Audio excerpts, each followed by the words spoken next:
best introduction any of us could ever have was mine. So I don't think I need to speak much about myself since Hussein just said it so beautifully well.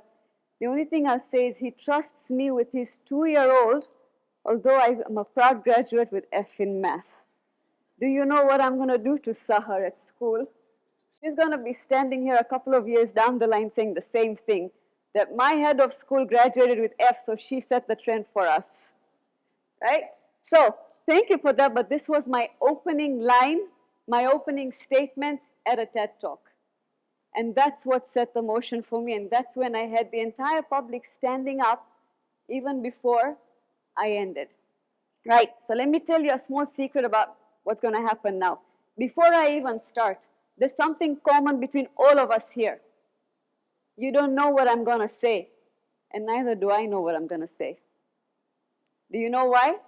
Because they've just said everything I was supposed to say. And that's the disadvantage of being the last speaker. But today, deliberately, I chose to speak last because I'm fasting and I don't feel like talking much. Last Sunday, I had the energy because I had a filled up tummy.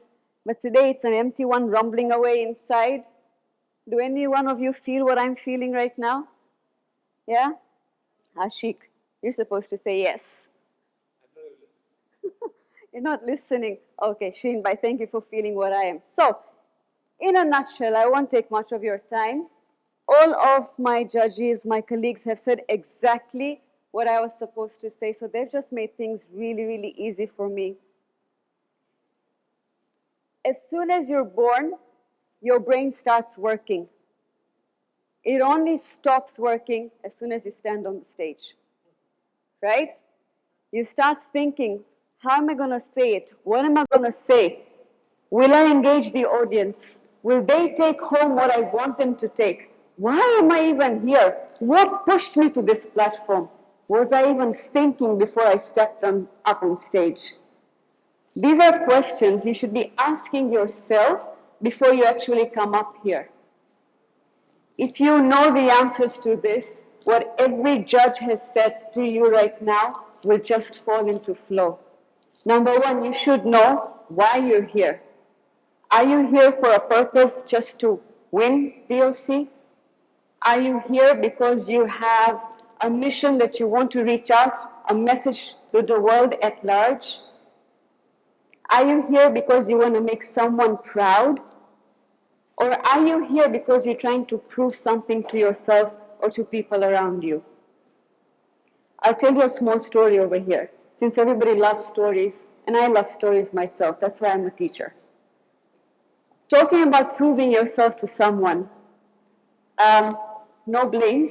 I love my parents for who they are and for what they've made me, like everyone on the table said. But I always tried to live up to the expectations of my mom. It was her dream that she was trying to dream through me.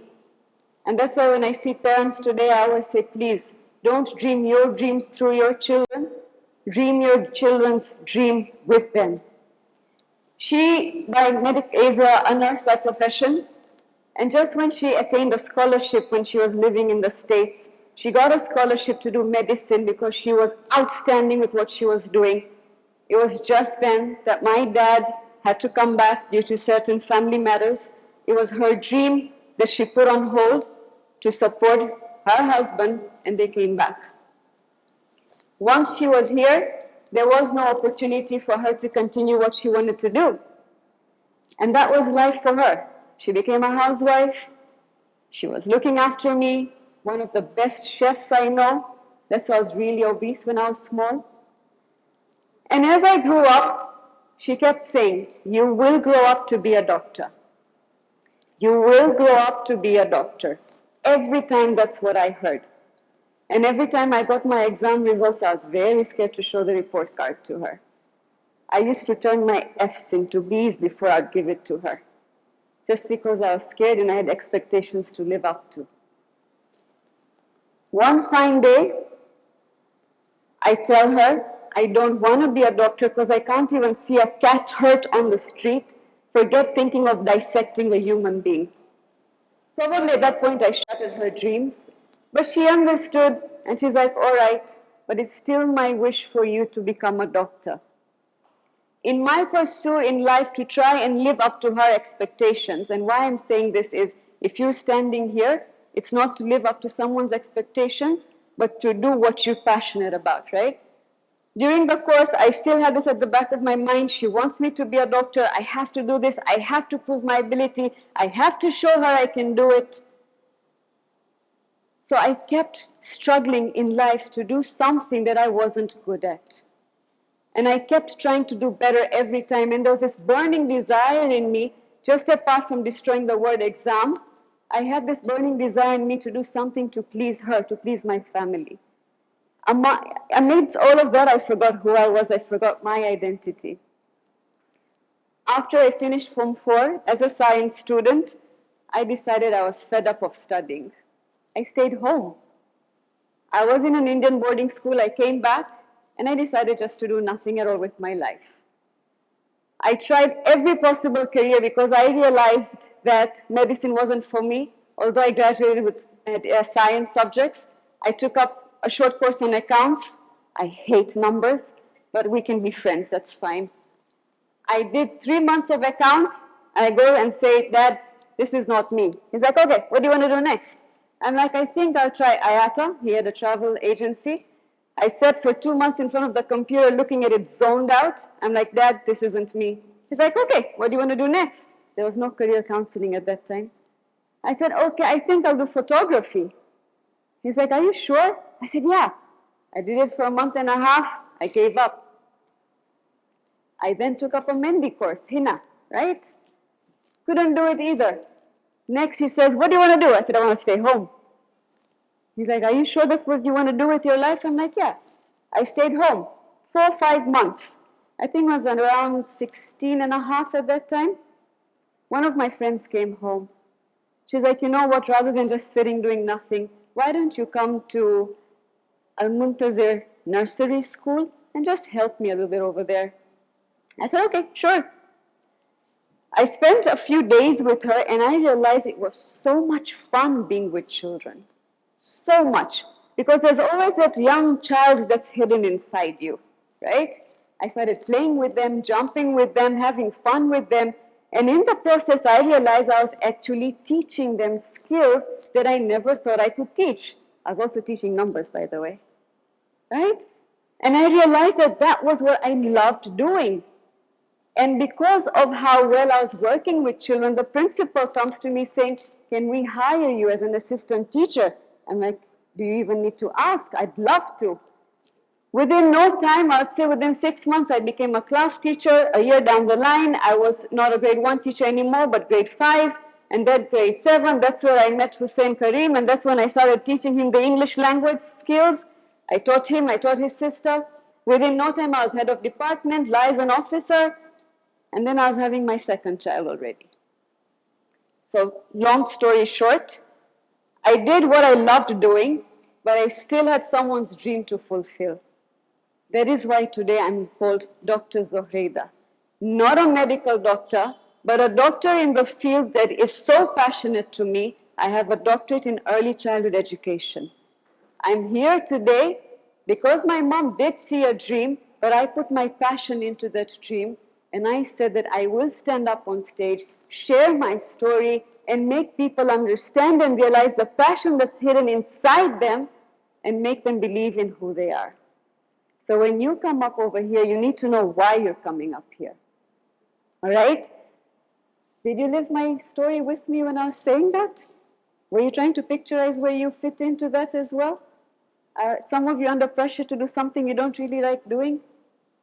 I'll meet you one-on-one, we'll discuss that. Where? You need to know where you're talking, understand your audience, like they said. Some platforms are to share a lot. Some platforms you have to be very, very careful what you're sharing and how much you're sharing. What you want to share is very important. If I come up here and start talking about a recipe, I don't think I'm doing justice to the platform. Right? When you should say what you want to say, sometimes you have a speech in your mind that you want to deliver. There's 3 kinds of speeches, right? One that you have delivered, one that you want to deliver, and one that you wish you had delivered. Keeping that in mind, you need to understand when you put your points into your speech, the format. I know we've spoken about preparing from the start. It's very good to come prepared. However, sometimes when you're on stage, you have to do things impromptu without following exactly what you wanted to say, looking at the audience. If you feel you're losing them, you're saying something that's getting them really bored, change it, change the gist, add some fun, add humor. All of a sudden, just throw a question, and they're all going to be alert again, trying to answer. You've gotten them again. You have their attention, right? Who you're talking to really matters. Like my judges said, there's a variation of age groups in here as well. The only thing you need to do is understand that I know we're judges, but we're not going to judge you for making a mistake again because we did not know what you were going to say. Just like I said, the most common thing right now is you don't know what I'm going to say, neither do I know. It's just a flow that's coming and hitting in, right? Although I did prepare a little bit, but I had to change everything because they said everything for me, right? How you're going to say it is what really, really matters.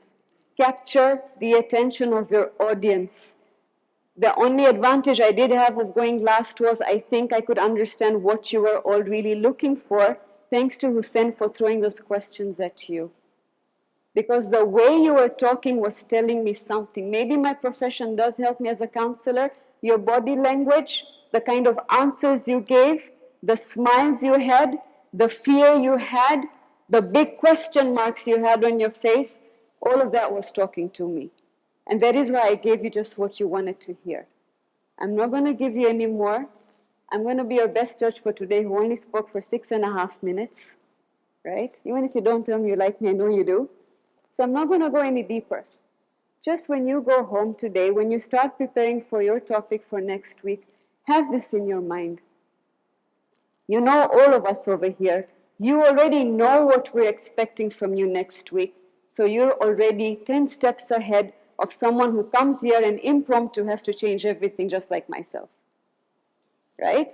So when you get the guidelines for next week, before you start anything, the biggest challenge you have is to think of the topic. It should not be a topic that you're over passionate about, because then it turns into something where you just want to drive your point, even if people in the audience accept it or not. It shouldn't be a topic that is very common, that we hear about all the time. Something, for example, like COVID. I think we all want to get over that and move ahead, and then we're brought back to COVID somehow every time. It should not be a topic that could raise controversy as well, because when you have to answer questions from the judges, you don't want to start fiddling with your finger and looking down like Shane Bai said, the desk is the best thing to look at.